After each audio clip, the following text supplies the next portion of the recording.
Assalamualaikum warahmatullahi wabarakatuh. Waalaikumsalam warahmatullahi wabarakatuh. Waalaikumsalam warahmatullahi wabarakatuh.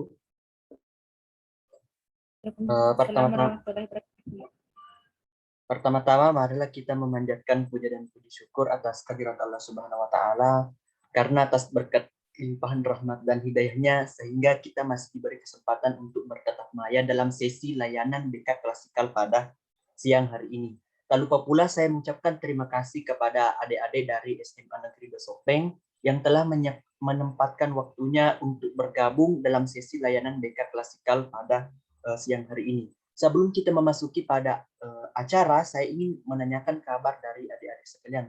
Sebelumnya bagaimana kabar dari teman-teman peserta layanan? Bagaimana kabarnya pada siang hari ini? Alhamdulillah baik. Kurang baik, Pak. Baik. Yang kurang baik semoga mendapat kebaikan. Sebelum kita masuk ke sesi layanan, sebelumnya marilah kita berdoa bersama-sama sesuai dengan agama dan keyakinan kita masing-masing. Doa dimulai. Doa selesai.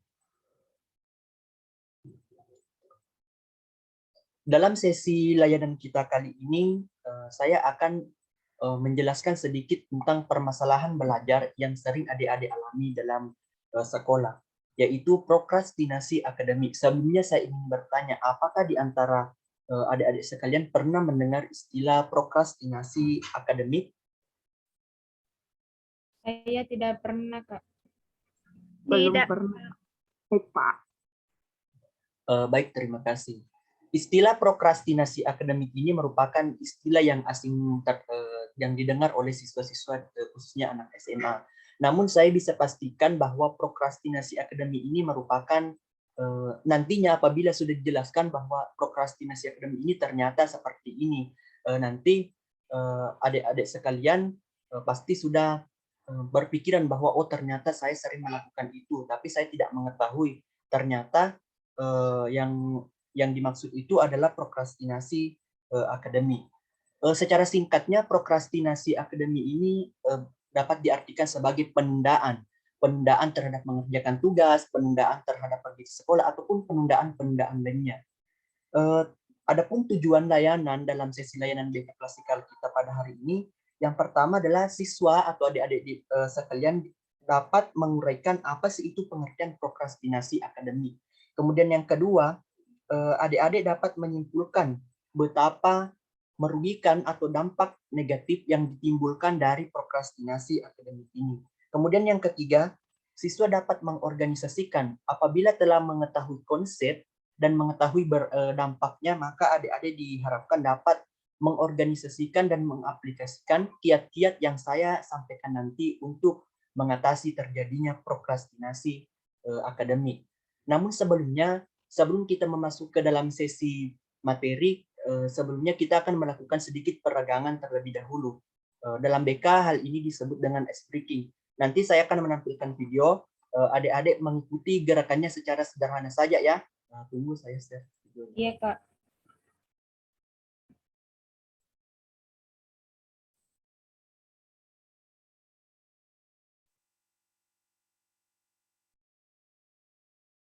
Kelihatan share screen saya? Iya, sudah kelihatan, Kak.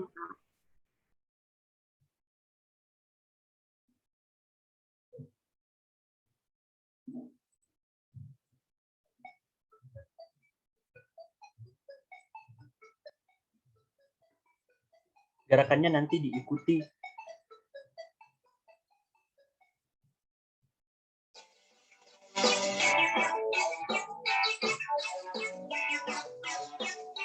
Ikuti gerakannya ya. Ini sebagai breaking. Tangan diputar-putar, bertepuk tangan. Tangan diputar-putar, peganglah bahu. Tangan diputar-putar, peganglah lutut. Digoyang-goyang, digoyang-goyang, digoyang-goyang. Pendiri setelah ikuti gerakannya. Tangan diputar-putar, bertepuk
diputar-putar, peganglah lutut, digoyang-goyang, digoyang-goyang, digoyang-goyang.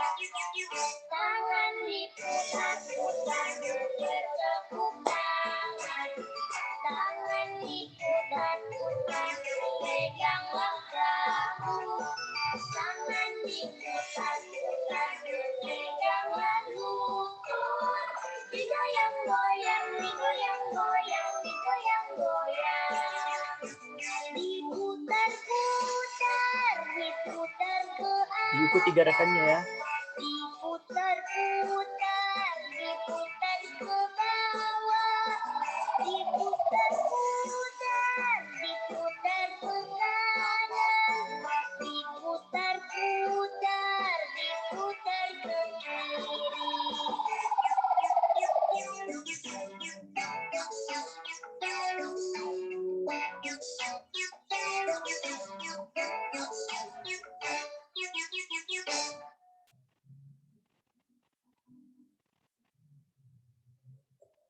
Jadi itulah tadi sedikit gerakan stretching untuk menambah semangat kita dalam mengikuti sesi layanan BK pada kali ini. Untuk selanjutnya kita akan memasuki sesi materi yaitu mengenai prokrastinasi akademik dan kiat-kiat mengatasinya.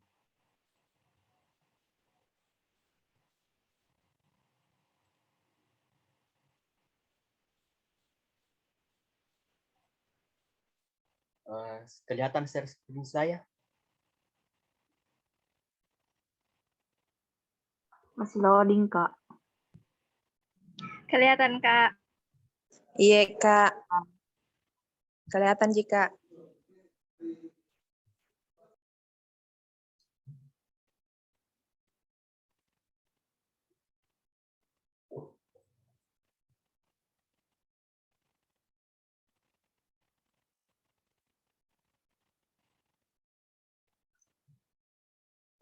Materi layanan klasikal dalam hal ini yaitu prokrastinasi akademik dan kiat-kiat mengatasinya. Pengertian prokrastinasi akademik. Seperti yang saya jelaskan pada bagian pembukaan tadi, prokrastinasi akademik ini merupakan suatu penundaan terhadap tugas. Nah, hal ini menjadi suatu permasalahan pembelajaran yang kerap sekali dialami oleh siswa. Prokrastinasi akademik ini berasal dari bahasa Latin yang berarti procrastination. Dari kata pro yang berarti bergerak maju, crastinus keputusan hari esok. Prokrastinasi akademik ini adalah penundaan yang dilakukan secara sengaja. Jadi penundaan ini dilakukan secara sengaja dan berulang-ulang dengan melakukan aktivitas lain yang tidak diperlukan dalam pengerjaan tugas yang penting. Prokrastinasi ditambah akademik, prokrastinasi ini kaitannya dalam tugas sekolah. Jadi prokrastinasi akademik adalah kecenderungan untuk menunda-nunda aktivitas yang berhubungan dengan belajar di lingkungan sekolah. Jadi prokrastinasi akademik ini merupakan penundaan yang berhubungan dengan tugas-tugas yang dilakukan di sekolah. Selanjutnya,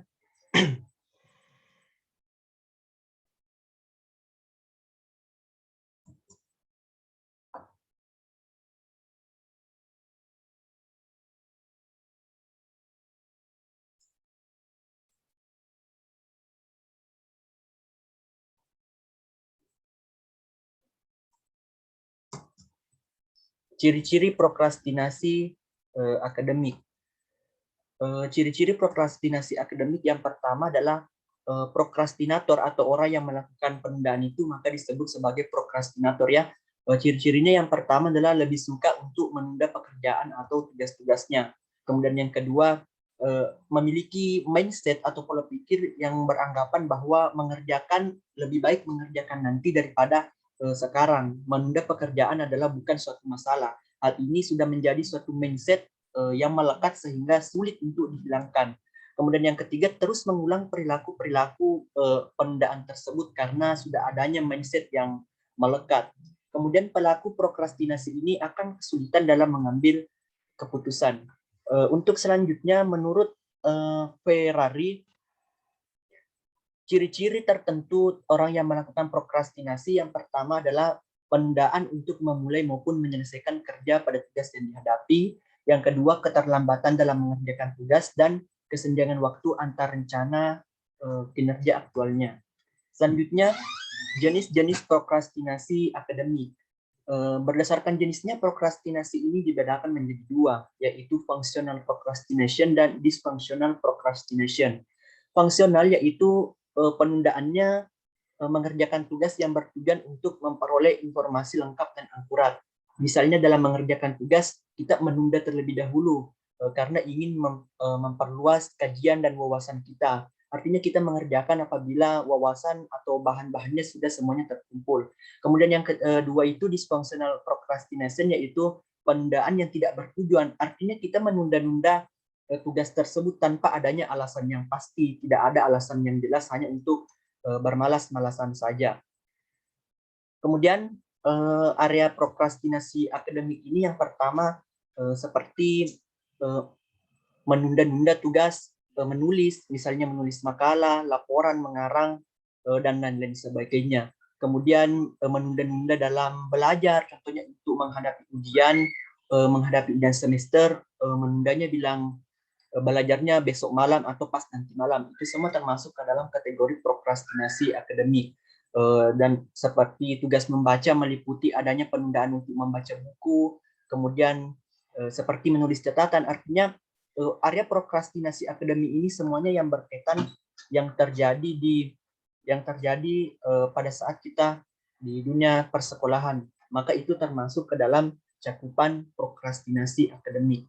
Untuk faktor-faktor prokrastinasi akademik ini terbagi dua, yaitu ada faktor internal dan faktor eksternal. Faktor internal ini berasal dari diri kita, artinya seperti tadi memiliki mindset. Mindset itu sudah menjadi tradisi di dalam kita bahwa harus ditunda dulu karena ini tidak berdampak. Nah, inilah faktor internal dapat berasal dari kondisi kodrati, kondisi fisik dan kesehatan, dan kondisi psikologis atau pikiran. Kemudian yang kedua ada faktor internal, faktor dari lingkungan, yaitu lingkungan yang toleran terhadap prokrastinasi mempengaruhi tinggi rendahnya prokrastinasi seseorang daripada lingkungan yang penuh dengan pengawasan. Artinya lingkungan yang tidak terlalu diawasi itu lebih cenderung untuk melakukan prokrastinasi akademik. Selanjutnya, dampak prokrastinasi akademik ini sangatlah berdampak negatif terhadap diri kita. Yang pertama itu prokrastinasi menciptakan masalah eksternal seperti menunda pekerjaan, membuat kita tidak dapat mengerjakan tugas dengan baik dan mendapat peringatan dari guru. Kemudian yang kedua, prokrastinasi menimbulkan masalah internal seperti merasa bersalah atau merasa menyesal pada diri sendiri. Selanjutnya,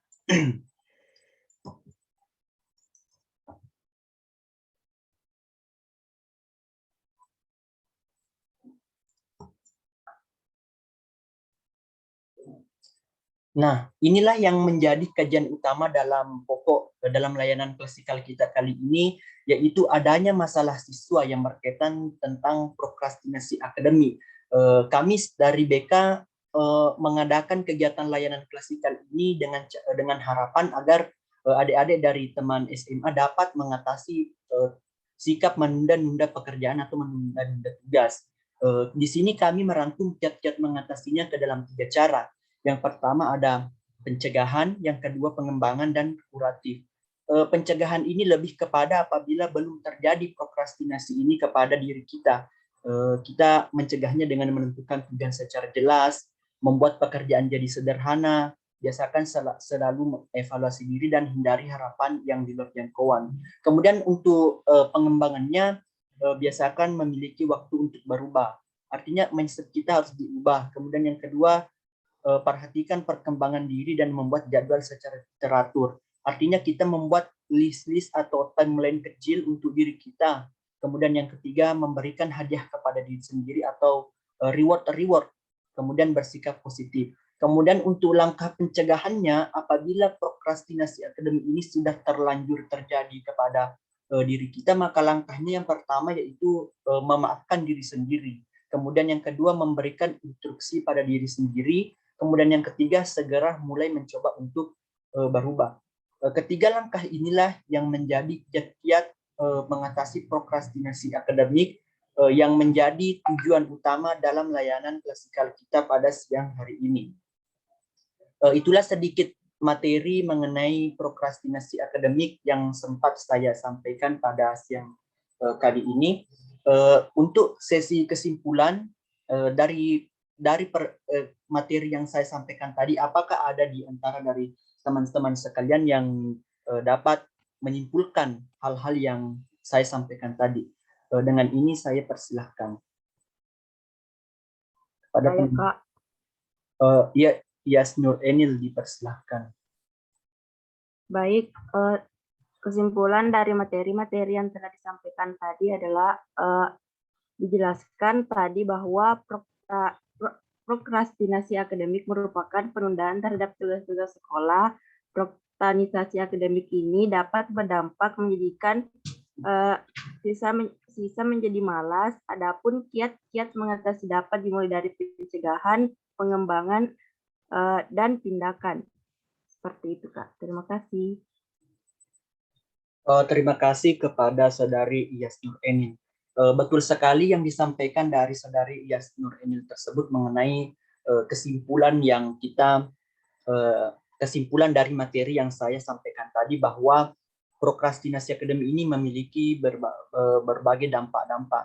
Selanjutnya untuk kiat-kiatnya, kami mohon dari layanan klasikal ini mudah-mudahan adik-adik dapat menerapkan kiat-kiat mengatasi prokrastinasi akademik ini, karena memang ini menjadi tujuan dari layanan kita, yaitu untuk mengorganisasikan kiat-kiatnya agar mencegah dan meminimalisir terjadinya prokrastinasi akademik. Selanjutnya kita memasuki ke evaluasi proses. Nah, di dalam BK ini evaluasi proses diartikan sebagai evaluasi bagaimana adik-adik mengikuti proses dalam sesi layanan kali ini. Kemudian untuk tugasnya, nanti saya akan share screen mengenai tugas yang atau LKPD, kemudian evaluasi hasilnya.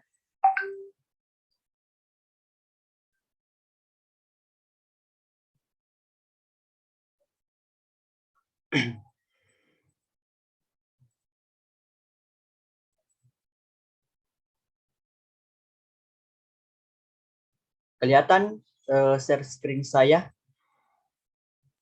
Ya, Kak, sudah Iya, kelihatan. Kak. Setelah adik-adik mengikuti sesi layanan klasikal kita pada hari ini, maka setelah mendengarkan materi dari guru BK atau konselor, maka adik-adik diharuskan untuk mengisi angket penilaian proses. Nah, angket penilaian proses ini bertujuan untuk menilai keaktifan adik-adik dalam mengikuti sesi konseling layanan klasikal pada siang hari ini. Cukup dicentang saja, nanti angketnya akan saya bagikan secara pribadi, seperti itu. Kemudian ada dua angket, yang kedua ada angket penilaian hasil. Nah, angket penilaian hasil ini dikerjakan setelah adik-adik mengerjakan tugas yang kami berikan nantinya. Artinya apa? Angket penilaian hasil ini untuk menilai apakah adik-adik setelah mengikuti layanan ini perilaku adik-adik berubah mengenai prokrastinasi akademik. Boleh dilihat dari pertanyaan-pertanyaannya, seperti setelah mengikuti layanan BK tidak terjadi lagi kesenjangan waktu antar rencana dan kinerja. Nah, seperti itu. Kemudian untuk LKPD-nya atau tugasnya, saya akan jelaskan sedikit.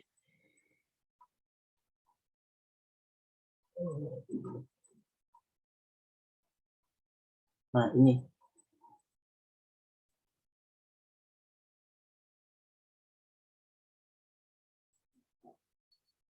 Ini LKPD-nya. Tugasnya itu dikerjakan secara individual dan pertanyaannya sangat mudah. Yang pertama di sini tuliskan dengan menggunakan kalimat Anda sendiri mengenai pengertian prokrastinasi akademik. Kemudian yang kedua, menurut Anda dari beberapa faktor penyebab prokrastinasi akademik, kan tadi ada faktor internal dan eksternal ya. Faktor manakah yang paling berpengaruh terhadap munculnya prokrastinasi akademik? Selanjutnya untuk yang ketiga, apakah prokrastinasi akademik ini penting untuk dihindari? Jika menurut Anda penting, maka uraikanlah alasan Anda, begitupun dengan sebaliknya. Di sini ada tugas yang kedua, yaitu melengkapi tabel berikut. Di sini saya ingin adik-adik menilai dirinya sendiri, yaitu nilailah dirimu dan utarakan faktor eksternal dan internal penyebab prokrastinasi akademik yang ada pada diri adik-adik. Jadi apabila adik-adik merasa pernah mengalami yang namanya prokrastinasi akademik atau menunda-nunda tugas, menunda-nunda pekerjaan yang berkaitan dengan tugas-tugas di sekolah, maka saya ingin adik-adik menulis faktor-faktornya, baik itu faktor eksternal maupun faktor internalnya. Bagaimana, sudah jelas mengenai evaluasi proses dan LKPD-nya? Sudah jelas, Kak. Jelas, Kak. Itulah tadi sesi layanan klasikal kita pada siang hari ini. Terima kasih telah bergabung, telah menyempatkan waktunya, karena memang asas BK menyatakan bahwa ada namanya asas kesukarelaan, yaitu konseli atau peserta layanan itu dengan sukarela mengikuti sesi layanan kita pada siang hari ini. Lebih dan kurangnya mohon dimaafkan. Sekian, Assalamualaikum warahmatullahi wabarakatuh. Waalaikumsalam. Waalaikumsalam warahmatullahi wabarakatuh. Terima kasih, Kak. Terima kasih, Kak.